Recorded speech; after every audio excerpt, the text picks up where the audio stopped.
Welcome to my channel. Listen to my stories every day. Comment, like and subscribe to my channel. Enjoy listening. My name is Ethan, and I am 32 years old. Meeting my wife, Jenna, online seemed like fate. From the moment I saw her profile, I was captivated by her sparkling eyes and infectious smile. Our conversations flowed effortlessly, and it wasn't long before we decided to meet in person. Everything felt right. Our whirlwind romance quickly led to a proposal, and soon after, we were married. I believed I had found my forever partner. But what seemed like a fairy tale turned into a nightmare. My best friend, Alex, had been struggling to find a girlfriend for years. Seeing my happiness, he finally decided to try online dating. We spent an evening setting up his profile and scrolling through potential matches. It was fun, almost like a game, until I saw something that made my blood run cold. There she was, Jenna. Or at least, a profile that looked exactly like her. New pictures, a new bio, but undeniably my wife. My heart pounded in my chest as Alex clicked on her profile. "Hey, isn't this Jenna?" Alex asked, his eyes wide with confusion. I swallowed hard, feeling my world tilt on its axis. "Yeah, it looks like her. But it can't be. Why would she be on here?" Alex shrugged, scrolling through her photos. "I don't know, man. But these pictures are definitely recent. Look, she's wearing that dress you bought her for your anniversary." I clenched my fists, trying to maintain my composure. Could Jenna be cheating on me? I needed answers, but confronting her directly might not give me the truth. I decided to keep this discovery to myself, for now. Over the next few days, I watched Jenna closely. She seemed as loving and attentive as ever, but doubt gnawed at me. Her smiles felt forced, her kisses hollow. Was I imagining things? Or was she really hiding something? 2 days later, I made an excuse to leave work early. My boss wasn't happy, but I couldn't care less. I needed to know. I parked my car a block away from our house and walked back, making sure to stay out of sight. As I approached, I saw a man I didn't recognize walk up to our door and knock. My heart hammered in my chest as Jenna opened the door, her face lighting up with a smile that was all too familiar. I watched, frozen, as she ushered him inside. My mind raced with possibilities, each one worse than the last. I had to know what was going on. Taking a deep breath, I crept around to the back of the house and slipped inside quietly. I heard voices upstairs, and my stomach churned. Slowly, I made my way up, careful to avoid the creaky steps. As I reached the top, the voices became clearer. "I can't believe we're doing this," Jenna's voice said, filled with excitement. "Me neither," the man's voice replied, laughing softly. "But it's thrilling, isn't it?" My vision blurred with rage. I followed the sounds to our bedroom and pushed the door open slightly, just enough to see inside. There she was, lying naked on the bed, the man beside her. I clenched my teeth to keep from shouting, from bursting in and confronting them. Instead, I pulled out my phone and took a few photos. I needed evidence. I quietly retreated, my mind racing with 1,000 thoughts. This betrayal cut deeper than I could have ever imagined. I couldn't let it go. Jenna had destroyed our marriage, our trust, our future. Now, it was my turn to take control. That evening, I sat in the living room, waiting for Jenna to come home. When she walked in, she greeted me with a smile and a kiss, as if nothing had happened.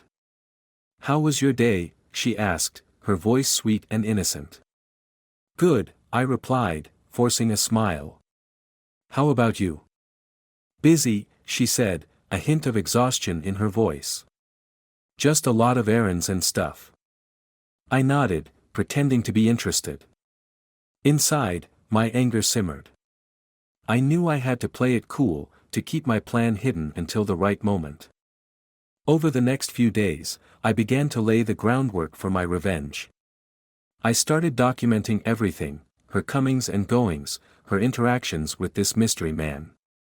I created a detailed timeline, a damning dossier of her infidelity. Each piece of evidence fueled my determination to see her pay for her betrayal. One evening, as we sat down for dinner, I looked across the table at Jenna. She was chatting about her day, her voice a soothing melody that once brought me comfort. Now, it grated on my nerves. I forced myself to smile and nod, pretending to care. Little did she know, her perfect world was about to crumble. I couldn't wait to see the look on her face when she realized what I had planned. It was time to take back control, to ensure that she would never have a happy future without me. And so, with a heart full of pain and a mind set on vengeance, I embarked on the path that would forever change both our lives. This was just the beginning. The tension in my house is palpable, a silent storm brewing beneath the surface. I continue to play the part of the oblivious husband, but every word, every touch from Jenna feels like a betrayal. The weekend arrives, and I decide it's time to put my plan into action. Monday morning, I tell Jenna I have to leave for work early for an important meeting. She kisses me goodbye, and I can't help but feel a surge of anger mixed with sadness. As I drive away, I pull over a few blocks from the house and park. It's time to see what Jenna does when she thinks I'm not around. I wait for about an hour, nerves twisting my stomach into knots. Finally, a sleek black car pulls up in front of our house. The same man from before steps out and walks to the door. My grip tightens on the steering wheel as I watch Jenna welcome him with a kiss. This is it. I grab my phone and snap a few more photos. Evidence. I need to be meticulous.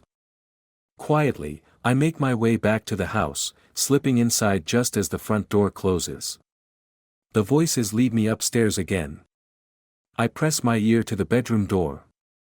"Are you sure he won't come back early?" the man asks, a hint of worry in his voice. Jenna laughs softly. "Trust me, Ethan never comes home during the day." My blood boils. I can't wait any longer. I burst through the door, catching them both by surprise. "What the hell is going on here?" I shout, my voice shaking with fury. Jenna's eyes widen in horror. "Ethan! What are you doing here?" The man, caught off guard, stumbles off the bed. I should go," he stammers, grabbing his clothes. "Not so fast," I say, blocking his path. "Who the hell are you?" "Mark," he says, avoiding my gaze. "I didn't know she was married." "Like hell you didn't," I spit back, shoving him. He stumbles but doesn't fall. Jenna jumps off the bed, pulling on a robe. "Ethan, please, let me explain," she pleads, tears welling up in her eyes. "Explain what?" "That you've been cheating on me." I laugh bitterly. "You think there's any explanation for this?" Mark seizes the opportunity to slip past me and rushes down the stairs. I don't bother to stop him. My focus is on Jenna. "Ethan, I'm so sorry," she says, reaching out to touch me. I step back, the hurt too raw. "Sorry?" I echo. "You're sorry? Do you have any idea what you've done?" She breaks down, sobbing. "I never meant for this to happen. I love you, Ethan. I got lost." "Love?"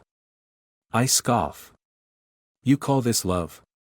You've destroyed everything, Jenna." She falls to her knees, clutching her robe. "Please, Ethan. We can work through this.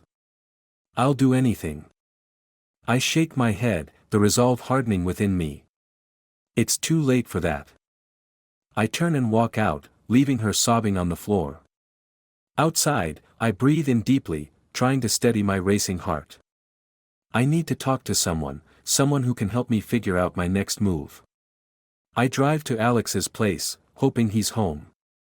When I arrive, Alex answers the door, surprise etched on his face. "Ethan? What's wrong?"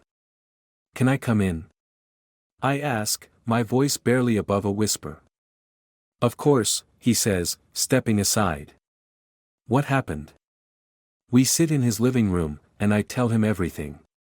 By the time I'm done, he's shaking his head in disbelief.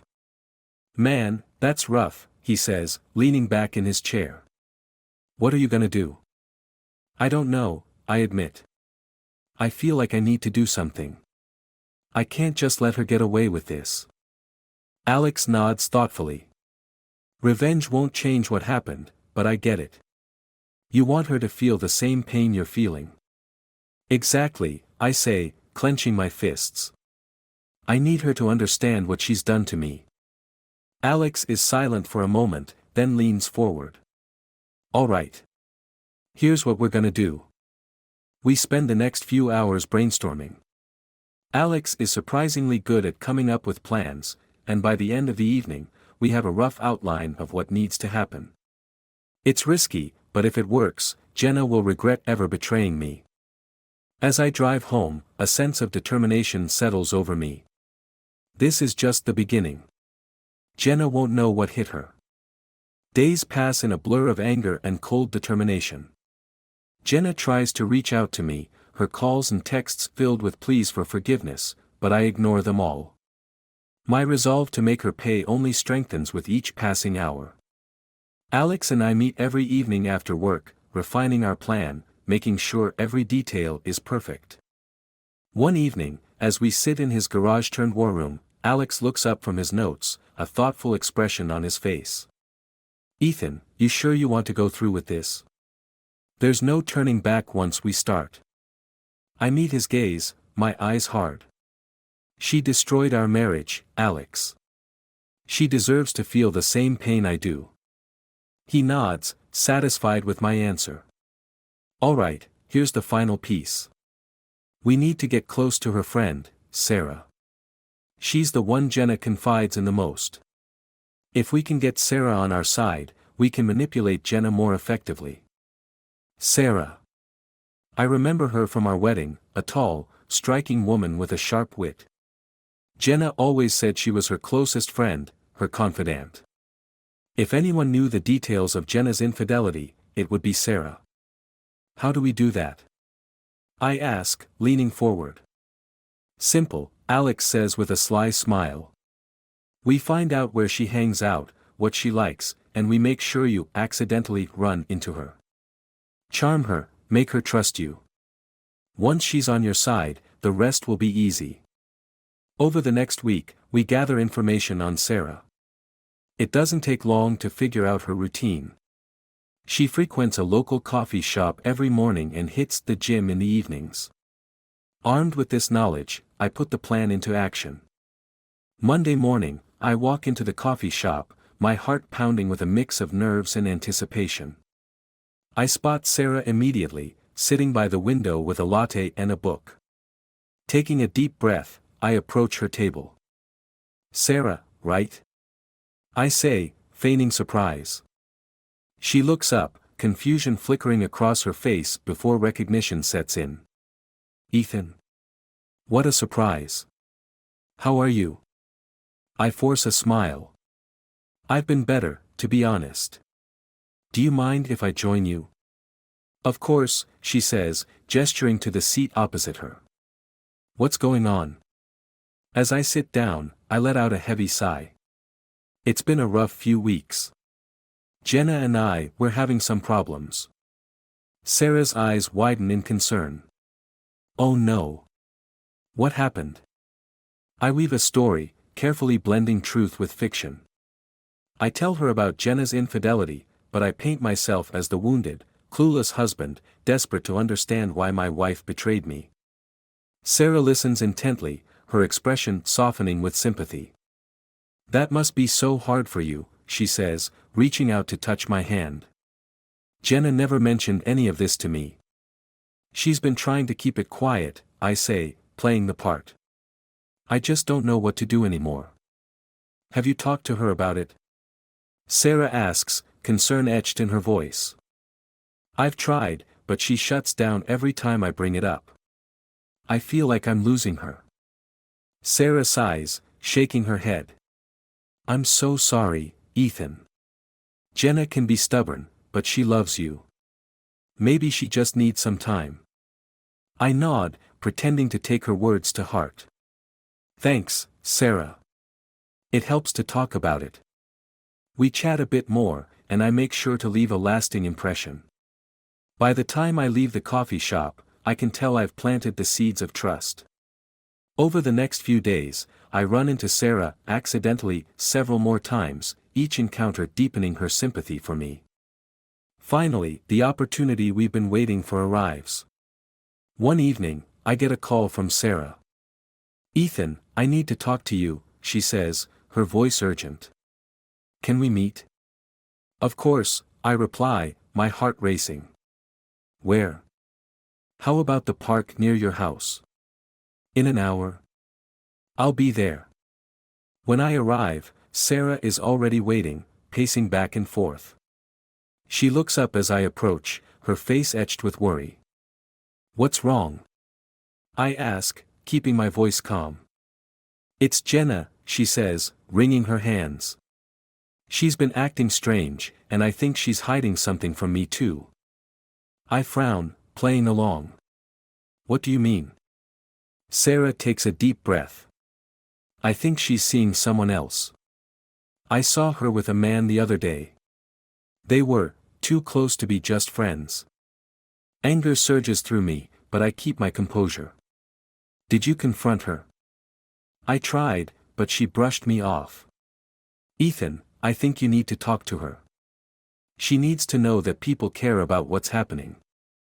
I nod, feigning concern. You're right. I'll talk to her tonight. As I walk home, I know it's time for the next phase of our plan. That evening, I confront Jenna with Sarah's words. Predictably, she denies everything, but the seeds of doubt are now firmly planted in her mind. She knows that her secret is no longer safe. Over the next few days, I make sure to subtly reinforce Jenna's paranoia.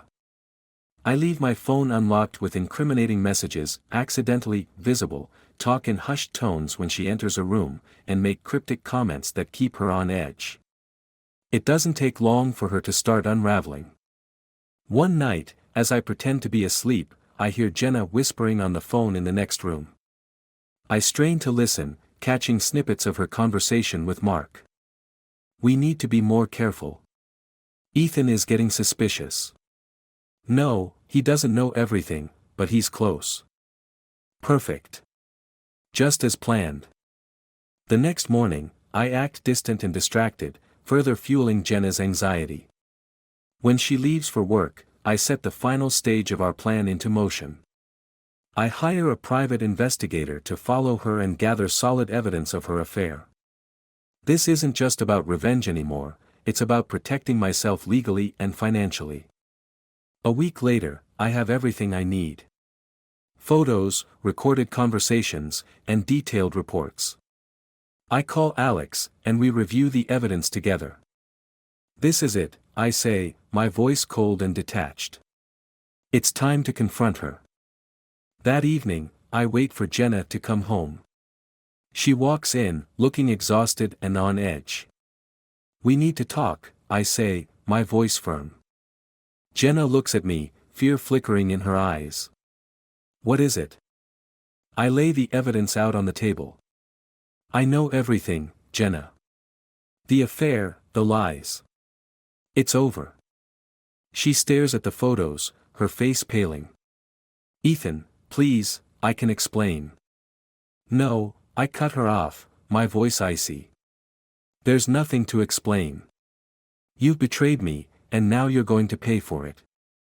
As she breaks down, sobbing, I feel a strange sense of satisfaction. This is just the beginning of her downfall. Little does she know, I've already started the process of divorce, and I've made sure she'll get nothing. As I watch her crumble, I realize that revenge is indeed sweet. But this is just the beginning. Jenna has no idea what's coming next. Jenna's tears have no effect on me as she collapses into a chair, the weight of her betrayal bearing down on her. She begs for forgiveness, her voice a desperate whisper, but I remain unmoved. The satisfaction I felt earlier now gives way to a deeper, darker determination. This is not just about retribution, it's about reclaiming my life and my dignity. I'm filing for divorce, I say coldly, watching her reaction closely. And I'm taking everything. Jenna's eyes widen with horror. Ethan, no. Please, don't do this. We can work it out. I shake my head, my resolve unshaken. There's nothing left to work out. You've destroyed our marriage. Days turn into weeks as the legal process unfolds. Jenna becomes a shadow of her former self, desperately trying to cling to any hope of reconciliation. But I remain distant, focused on the final steps of my plan. One evening, I receive a call from Alex. His voice is tense, filled with urgency. Ethan, we need to talk. Can you come over? Sure, I reply, my curiosity piqued. I'll be there in a few minutes. When I arrive at Alex's place, he looks more serious than I've ever seen him. What's going on? I ask, sitting down on his worn-out couch. Alex takes a deep breath. I found something. Something you need to see. He hands me a folder. I open it, my eyes scanning the documents inside. At first, nothing seems out of the ordinary. But then I see it, a series of emails between Jenna and Alex. I look up, my mind reeling. What is this? Alex avoids my gaze, guilt etched on his face. Ethan, there's more to this than you know. I was the one Jenna was seeing. For a moment, the room spins. My best friend and my wife. Betrayal upon betrayal. You were the one she was cheating with. Alex nods, his voice barely above a whisper. I'm sorry. It started innocently, but it got out of hand. I didn't know how to tell you. Rage surges through me, but it's quickly replaced by cold, calculated clarity. And you thought helping me with this plan would make up for it?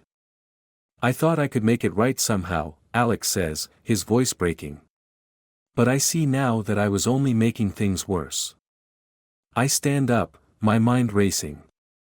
You're damn right you were.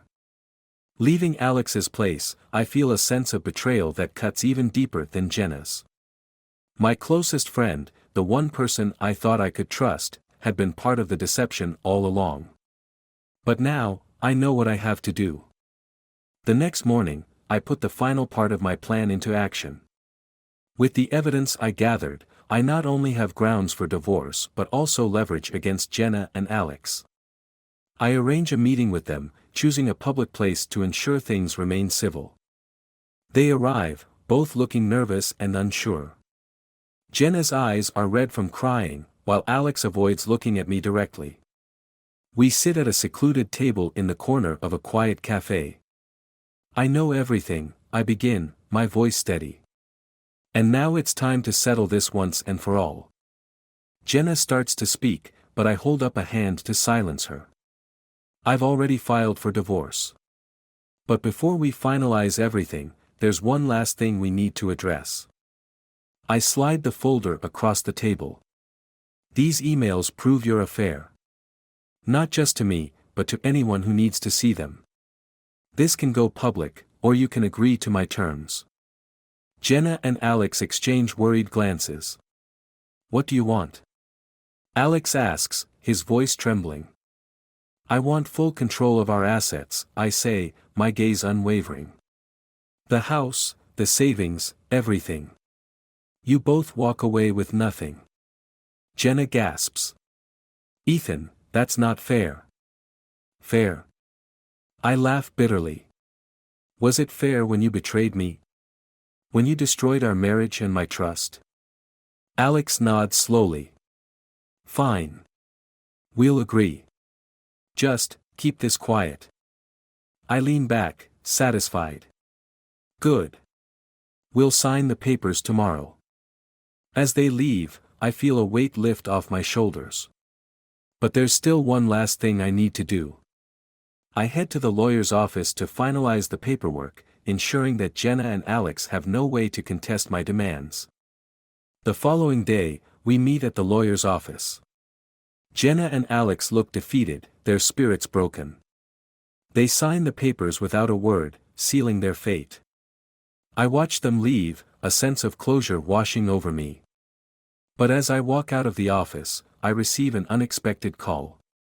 It's from Mark, the man Jenna was initially seeing. "Ethan, I think you should know something," he says, his voice urgent. "What is it?" I ask, my curiosity piqued. "I found out why Jenna started seeing other people," Mark continues. "She was being blackmailed. Someone threatened to ruin her if she didn't comply." My mind races. "Who?" "Alex," Mark reveals. "He set everything up. He wanted to destroy your marriage to get back at you for something that happened years ago. He never intended for it to go this far." The revelation hits me like a freight train. Alex had orchestrated everything, manipulating Jenna and me for his twisted revenge. I hang up, my mind spinning with the implications. Back at home, I confront Jenna one last time. "Why didn't you tell me Alex was blackmailing you?" She looks at me, tears streaming down her face. "I was scared, Ethan. He threatened to ruin both of us if I said anything." The truth finally out, I feel a strange sense of relief. Jenna's betrayal was not entirely her own doing. But it doesn't change the fact that our marriage is over. In the end, I walk away with everything, leaving Jenna and Alex to pick up the pieces of their shattered lives. As I start to rebuild my own life, I realize that revenge has a way of consuming you, leaving nothing but emptiness in its wake. But I've learned my lesson. Trust is fragile, and once broken, it's nearly impossible to mend. Now, I look forward to a future free from deceit, ready to face whatever comes next with a heart guarded but hopeful. The road ahead may be uncertain, but one thing is clear: I've emerged stronger, wiser, and determined never to let betrayal define me again.